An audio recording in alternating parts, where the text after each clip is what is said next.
नमस्ते प्यारे मित्रों एवं मेरे प्यारे छात्रों, आप सभी का अपने ही YouTube चैनल वेदर्शी नॉलेज सेंटर में हार्दिक स्वागत है। हर दिन की भांति आज हम कुछ उत्तम विचार को लेकर के उपस्थित हैं। आज पंचम दिवस है और पंचम दिवस के दिन माँ स्कंद माता का ध्यान किया जाता है। दुर्गा देवी के 9 रूप हैं।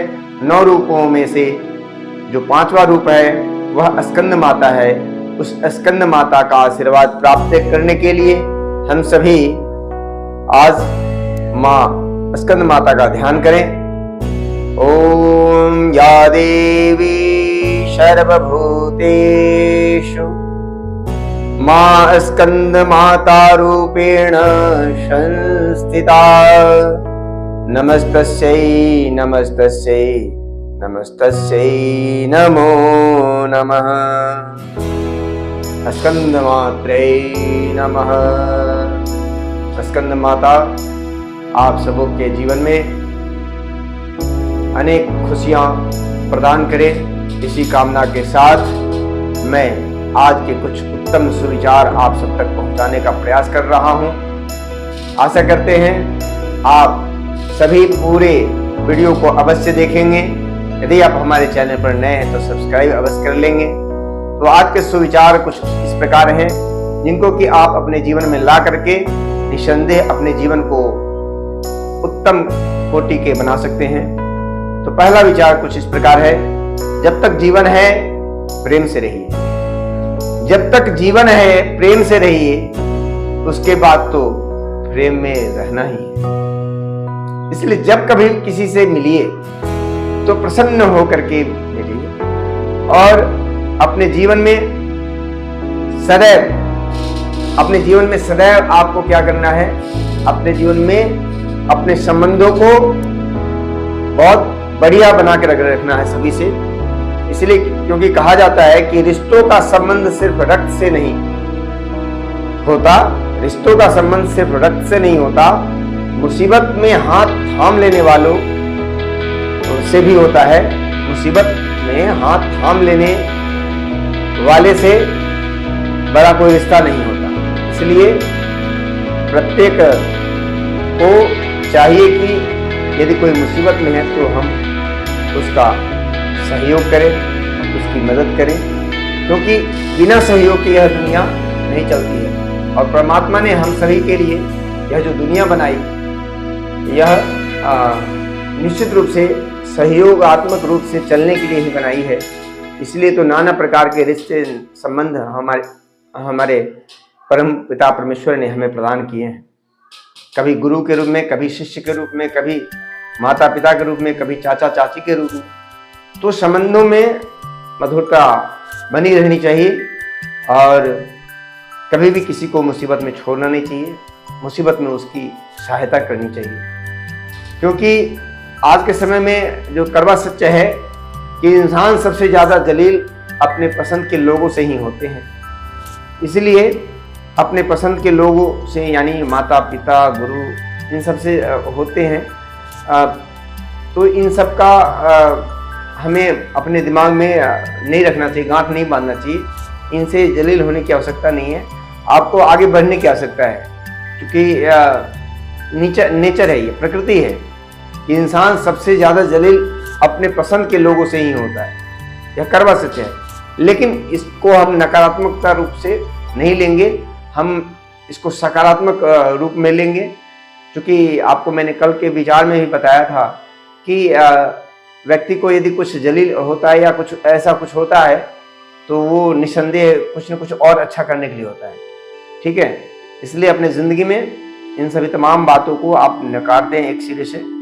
और कहते हैं कि यादों में बहुत ताकत होती है। किसमें?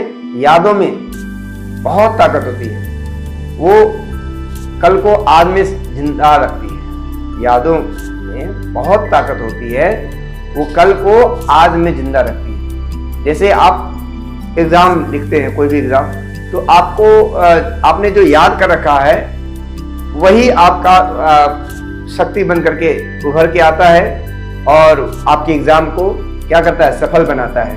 इसलिए यादों में बहुत ताकत होती है, वो कल को आज में जिंदा रखती है। इसलिए सदैव याद करते रहें, या वो पाठ हो या अपने माता पिता के संस्कार हो, उनको आप याद करके रखिए। वो बहुत ही लाभप्रद रहेगा आपके जीवन में। और मैंने तो ये अनुभव किया है, एक जो अनुभव हमने जीवन में किया है, जब जरूरत थी मैं सबका था, जब मुझे थी जरूरत तब मेरा कोई न था। ये मैंने अनुभव किया है, ठीक है। जब जरूरत थी मैं सबका था, जब मुझे जरूरत होती है या थी तब मेरा कोई नहीं होता। ऐसा बात बिल्कुल अपने दिमाग से निकाल दें। सबका मालिक एक है, परमात्मा है। परमात्मा पहले भी आपके साथ था, आगे भी आपके साथ रहेगा। इसलिए परमात्मा पर विशेष ध्यान दें, परमात्मा का चिंतन अवश्य करते रहें। जितने भी नकारात्मक विचार हैं उन्हें दूर करने का प्रयास करें। और ये सब दूर कैसे होगा? हमेशा भगवान ने आपको भेजा है तो खुश रहें। जो खुद खुश रहते हैं उनसे दुनिया खुश रहती है। इसलिए हमेशा प्रसन्न रहें, कभी उदास न हो। अनेक लोगों को मैंने देखा है मुंह लटकाए से बैठे रहते हैं। बहुत लोग ऐसे देखने को मिलते हैं। चेहरे पे हमेशा खुशी लाइए, चेहरे पे हमेशा एक सकारात्मक विचार यदि आपके जीवन में है तो निसंदेह आप क्या करेंगे? आप अपनी जिंदगी को सफल बनाएंगे, अन्यथा जीवन नरक हो जाएगा। इसलिए आप सभी से करबद्ध निवेदन है, सदैव खुश रहें, स्वस्थ रहें, मंगल रहें। इन्हीं कामनाओं के साथ आज की हम अपनी वाणी को यहीं विराम करते हैं। फिर मिलते हैं किसी और उत्तम विचार के साथ, माता के ध्यान के साथ। तो स्कंद माता की जय, सभी भक्तों की जय, सभी संतों की जय। ओम देव शांतिरंतरिक्षं शांति पृथिवी शांतिरापः शांतिरोषधयः शांतिर्वनस्पतयः शांतिर्विश्वे देवाः शांति ब्रह्म शांति सर्वं शांति शांतिरेव शांति श्यामा शांतिरेधि। ओम शांति शांति शांति।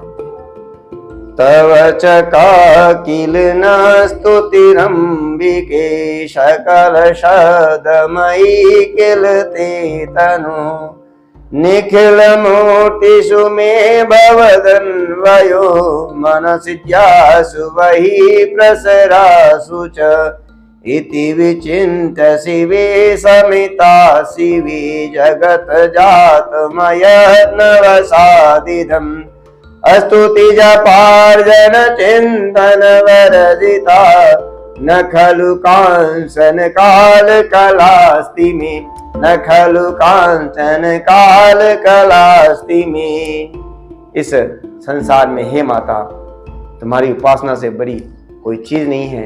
इसलिए हम सभी भक्तों पर कृपा बनाए रखो, हमारे तमाम दर्शकों पर भी कृपा बनाए रखो। इसी आशा के साथ मैं अपनी वाणी को पुनः एक बार विराम देता हूं।